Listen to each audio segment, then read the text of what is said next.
한 주간 있었던 뉴스 한번 다뤄보겠습니다. 단독 기사입니다. 비거주 1주택자의 투기 기준이 뭐냐? 이거 가지고 이제 논란이 있었는데, 강남에 내 집이 있으면은 조금 더 투기가 아닐까라고 판단하는 기준으로 지금 검토를 하고 있다. 뭐 이런 얘기입니다. 그게 뭐냐면, 지역과 가격을 기준으로 투기 여부를 결정하는 뭔가 그런 기준을 만들고 있나 봐요. 이게 아직 공식적으로 나오지 않았습니다. 이게 곧 뭐 정부에서 뭐 사실 무근이다라고 반박을 할 수도 있는데, 어쨌든 지금 다음 달인가요?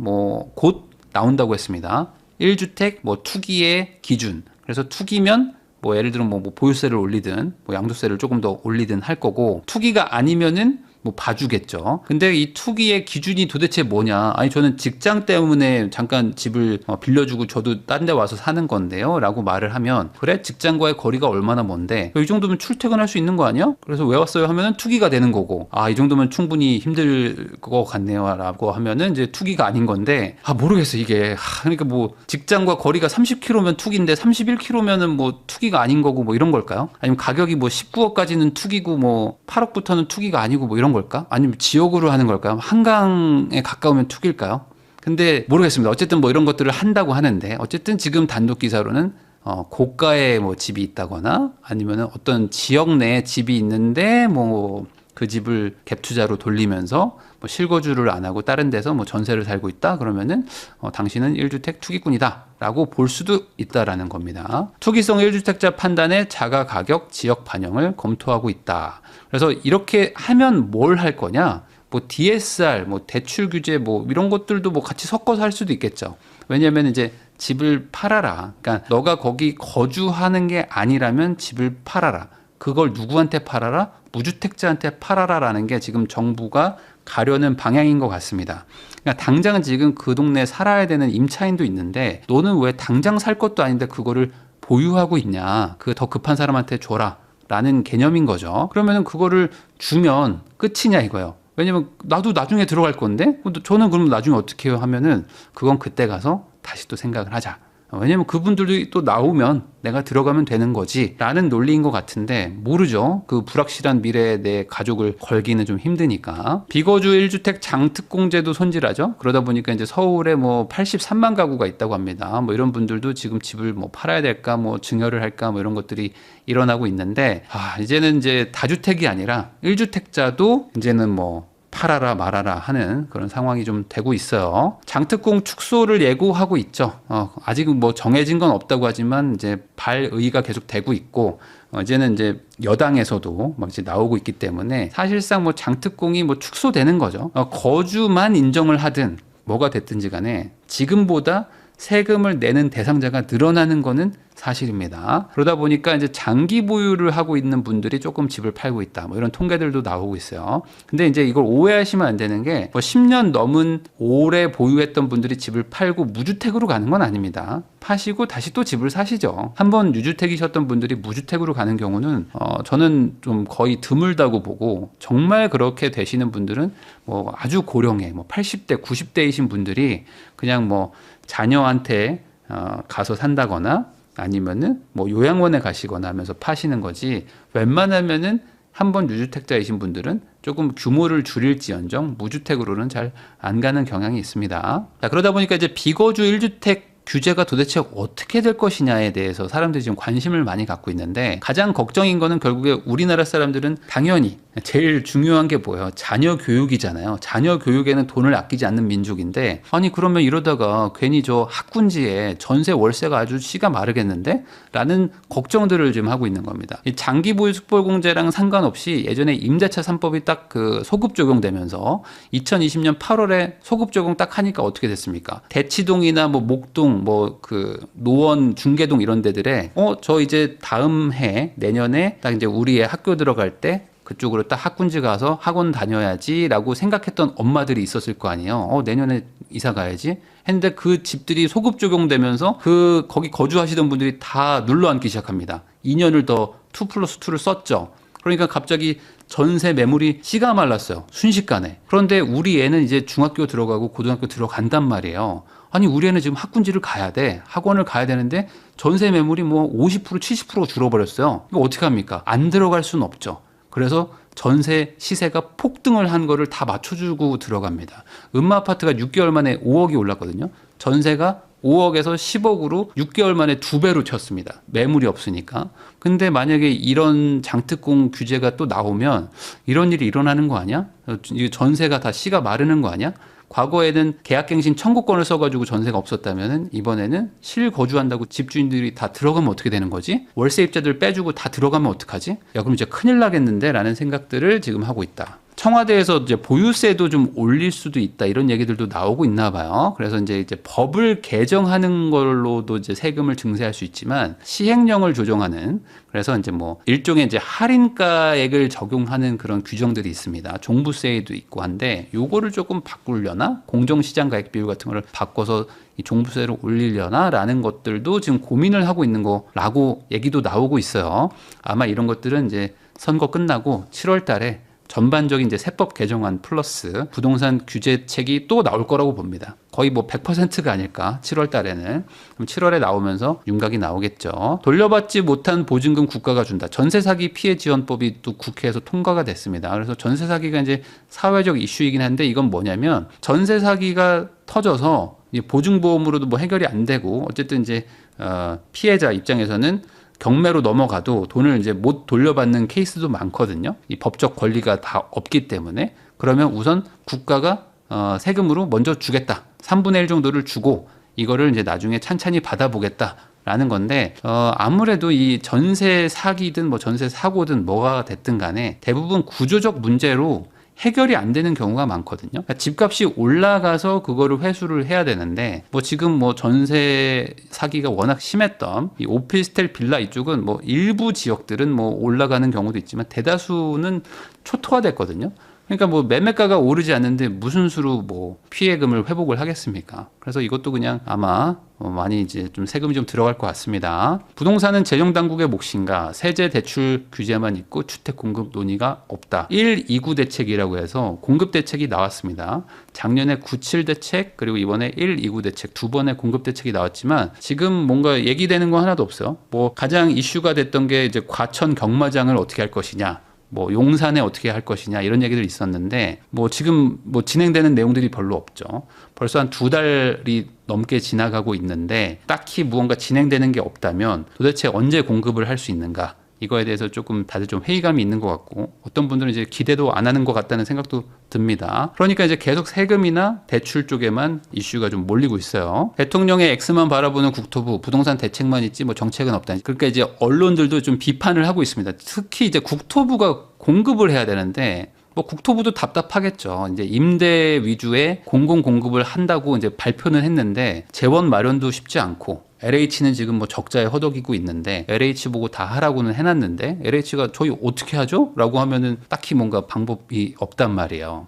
그러니까 우선은 공급을 하는 것도 좋지만 최대한 좀 뭔가 뭐 부정행위를 단속한다든지 뭐 어떤 그런 사기성 거래를 좀 막는다든지 뭐 중개사들의 담합을 막고 뭐 이런 것들 위주에 좀 집중하고 있는 것 같긴 합니다. 어쨌든 지금 공급 대책은 요원하다. 씨가 마르고 있는 서울 전세 수급 지수는 뭐 5년 내에 최악이다. 지금 수급 지수, 그러니까 전세 수급 지수는 뭐 2020년 8월 그 임대차 3법 딱 터졌을 때만큼의 수준입니다. 지금 전세 대란 수준이고요. 뭐 월세도 마찬가지고 이게 서울뿐만 아니라 뭐 지금 집값이 오르지 않는 지방도 마찬가지입니다. 전반적으로 지금 전세 대란 수준까지 왔어요. 아무래도 뭐 이래저래 뭐 실거주 의무도 강화하고 하는 것들이 중첩돼 가지고 그런 결과가 일어나고 있는데 여기서 계속 지금 실거주를 강조하는 정책들이 추가로 더 나올 것 같아서 걱정입니다.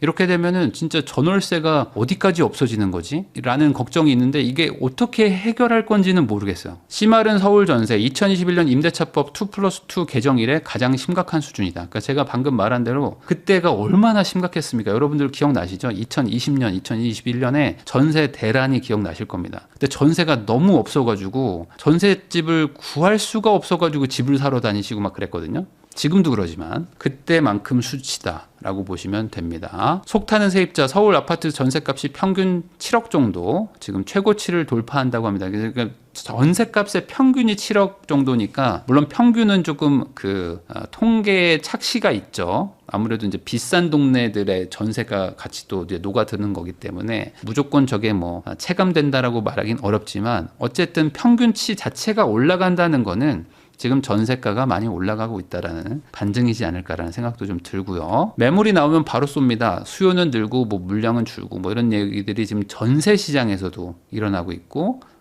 지금 매매 시장에서도 일어나고 있는데 뭐 고민하시면 지금 집 놓쳐요 이런 얘기들이 뭐 전세도 있습니다. 그래서 노룩 전세 얘기 나왔죠. 집 안 보고 그냥 전세 계약하는 거. 근데 이게 지금 어떤 게 문제냐면은 해결이 되는 와중이면 그나마 괜찮은데 해결이 아니라 지금 악화되는 과정에 있다는 게 조금 약간 좀 무서운 거죠. 그러니까 여기가 끝이 아닌 거예요. 지금 더 안 좋아지는 방향으로 가고 있는 거거든요. 그래서 전셋집이 부족한 게 내년에 해소가 되면 낫잖아요. 그러니까 뭐 올해나 내년에 대규모 아파트가 막 신규 공급이 엄청 된다든지 3기 신도시가 뭐 내년부터 대규모 입주를 시작하면 좋은데 없습니다. 지금 없고 내년은 입주 물량이 더 없고요. 28년, 29년에는 더더욱 없거든요. 30년쯤 가야지 3기 신도시가 뭐 일부 시범 단지들이 좀 입주하고 하는데 그때도 뭐 대규모 공급은 없어요. 그러면은 어떻게 되는 걸까 도대체? 지금도 전세가 0, 월세도 0인 단지들이 막 늘어나고 있는데 어떻게 하지? 임대보증 130.5% 떠는 빌라. 이건 또 뭔 얘기냐면 이제 보증률을 낮추는 게 있습니다. 그래서 지금 전세 사기가 빌라에서 많이 터지다 보니까 보증보험이 무너졌죠. 여기가 이제 적자가 너무 심하니까 보증보험을 좀 안정성을 높인다는 그런 목적과 그리고 또다시 또 전세 사기를 만들면 안 돼라는 것 때문에 전세금 대비 보증 비율을 낮추고 있습니다. 이게 뭐 90%에서 70% 막 계속 낮추거든요. 그 말은 뭐다? 보증서를 안 끊어주는 거예요. 이 금액만큼. 그러니까 무조건 이제 빌라에 전세를 들어가려고 하는 분들은 보증서 나오는 금액까지만 보증금을 걸려고 하겠죠.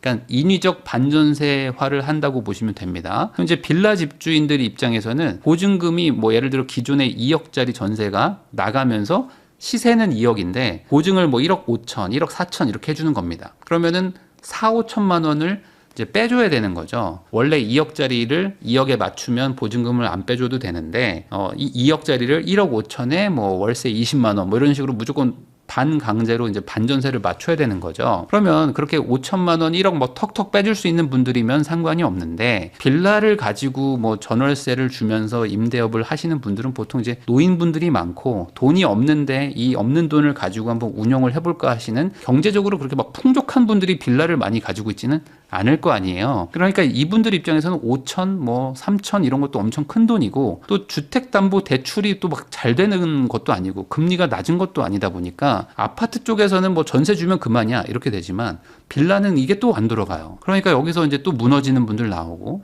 이게 또 경매로 나오면서 또 집값을 또 누르니까 계속 악순환인 동네인데 이 매년 지금 보증을 낮추면서 계속 인위적 역전세라고 해야 될까요? 뭐 그런 일들이 지금 일어나고 있습니다. 물론 이제 빌라에 관심이 없는 분들이 많기 때문에 빌라가 왜 이렇게 아수라장이 됐는지 뭐 크게 그렇게 뭐 주의를 안 두는 분들이 많긴 하지만 이쪽도 상황이 심각하다는 거. 집 구경 못하고 전세금 보냈다. 이런 계약들도 많이 늘어나고 있고요. 집도 못 보고 6억 보냈습니다. 그러니까 이게 예전 같았으면 사실 전셋집을 보긴 보고 막 하는데 요즘에 전세가 뭐 0 뭐 이러잖아요. 그러니까 이제 진짜 전세를 얻어야 되는 분들 아니면 뭐 월세를 얻어야 되는 분들 입장에서는 뭐 어려운 거고 특히 지금 뭐 울산이라든지 뭐 지방에서도 이런 일들이 일어나고 있습니다. 그래서 대란 수준이다라고 보시면 될 것 같아요. 이거는 이제 통계상 전세 수급 지수를 보시면은 과거 최대 높이까지 지금 거의 막 다 도달한 상태입니다. 안 팔면 끝이다. 다주택자의 반격이 시작됐다. 이제 팔 사람들은 다 팔았고 이제 반대로 얘기하면 이제 버티겠다. 버틸 여력이 있든 뭐 의지가 있든 뭔진 모르겠지만 보유세 내면서 한번 뭐 해보죠 라고 하시는 분들이 남았겠죠. 아니면은 팔려고 도저히 해봤는데 이 가격까지 밀리는 건 싫어요 하면서 그냥 어쩔 수 없이 여기까지 오신 분들도 있을 것이고 이래나 저래나 이제 5월 9일 이후로는 촬영일 기준으로 이제 열흘 정도 남았는데 열흘 뒤에는 아마 이제 매물이 많이 줄겠죠. 뭐 팔아봐야 의미가 없죠. 양도세가 확 올라가는데 누가 팔겠습니까? 어차피 양도세 중과 대상이 아니었던 분들은 지금도 매물 내놓지를 않고 있고요. 지금 내놨던 분들은 당연히 중과가 되기 때문에 내놨던 건데 중과가 이제 될 거잖아요. 되면 그 매물들은 다 사라진다. 그러니까 지금 어떤 급매를 그나마 유도했던 매물들이 사라지니까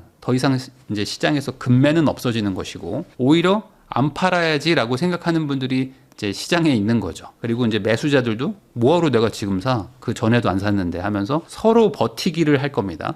그럼 둘 다 버틸 때 누가 이기냐라는 거는 결국에 이제 전월세가 결정을 할 텐데 전월세가 매물이 많고 가격이 안정화가 되면은 집주인들이 이제 포기를 하는 건데 지금 이제 전월세가 너무 적고 그리고 가격도 막 올라가고 있는 상황에서 그 자기가 살던 동네를 포기하고 더 외곽으로 밀려 나가면 그만이죠. 뭐 빌라나 오피스텔로 내려가면 그만인데 그렇게 하는 분들이 그렇게 많지 않잖아요. 대부분은 자기가 살던 주거 환경을 포기할 수가 없어서 아 그래 어쩔 수 없다 하면서 누군가는 이제 집을 사거나 뭐 전세가를 올려줄 겁니다. 그렇게 되면서 또 이제 가격이 움직이는 그런 모양새가 일어날 걸로 보입니다. 급하게 팔 바에는 자식한테 증여한다. 서울 아파트 3년 3개월 내에 최다다. 지금 증여도 많이 하는 게 증여는 어쨌든 증여세랑 관련이 있는데 증여세는 바뀐 게 하나도 없죠. 근데 양도세는 이제 80%까지 올라갑니다. 증여세가 50%가 최대인데 50%랑 82.5% 둘 중에 무슨 세금을 내시겠어요? 증여를 내겠죠. 왜냐면 증여는 한 번 하면 내가 죽을 때 상속세 안 내도 되잖아요. 어차피 한 번은 내고 가야 되는 세금이거든요. 증여를 하든 상속을 하든 어차피 세금을 내야 되는데 야 50% 어떻게 내냐 하면서 양도세랑 저울질을 하고 있던 분들이 양도세가 이제 80%뭐 70%로 올라가는데 그래 그럼 그냥 증여하자라고 하면서 또 증여를 가는 거죠. 물론 증여 간다고 해서 세금을 안 내는 것도 아니고 많이 내는데 그럼에도 불구하고 이제 상대적으로 뭐 절세 아닌 절세가 되는 거죠. 서울 집 산 30대 절반이 부모 돈으로 샀다. 배경 영향이 커졌다. 그래서 이게 뭐 통계적으로도 나온다고 합니다. 그래서 30대들이 집을 대부분 많이 삽니다. 요즘에 이제 결혼도 많이 늦어지기도 하고 나름 또 이제 결혼을 할 때 이미 사회생활 한 10년 차이신 분들이 서로 만나서 맞벌이로 결혼하는 경우도 많죠.